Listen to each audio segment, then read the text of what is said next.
दिलान को किसने और क्यों अगवा किया था? कुछ पता चला तुम लोगों को? नहीं पता चला। हमारा भतीजा कुछ कहता भी तो नहीं है ना। बारान हमेशा सही वक्त और जगह पर कहता है।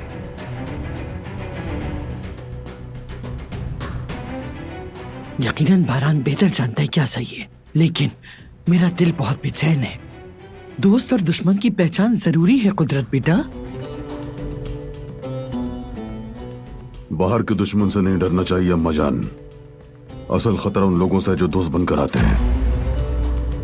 उनकी मीठी बातों में आकर हम उनके दिल का जहर नहीं देख पाते। सही कहा ना हसन? हाँ भाई, ठीक कहा, बिल्कुल।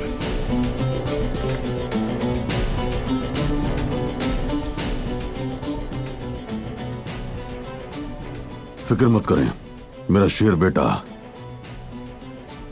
जैसे दिलान को ढूंढ लाया, वैसे ही अगवा करने वालों को भी एक न एक दिन तलाश कर ही लेगा इंशाल्लाह। बारान को यकीनी तौर पर कुछ तो पता है। मैं इंतजार कर रहा हूं, वरना मैं भी इस मामले की तह तक जाकर रहूंगा। ऐसी बात नहीं है भाईजान।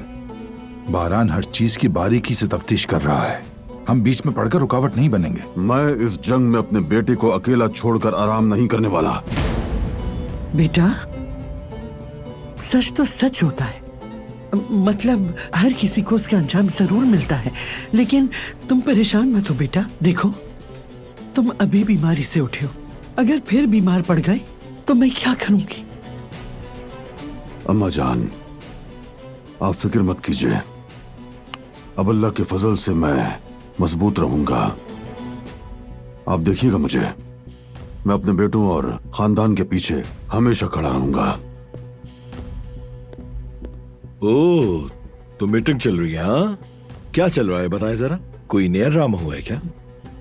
नहीं भतीजे, मैं वैसे अभी जा ही रहा था। कहाँ जा रहे हो बेटा? एक दोस्त से मिलने जा रहा हूँ अम्मा जान। खैर से जाओ। तो मैं ले चलता हूँ आपको, चलिए। ये तो बहुत अच्छी बात है। आ जाए। चलो फिर।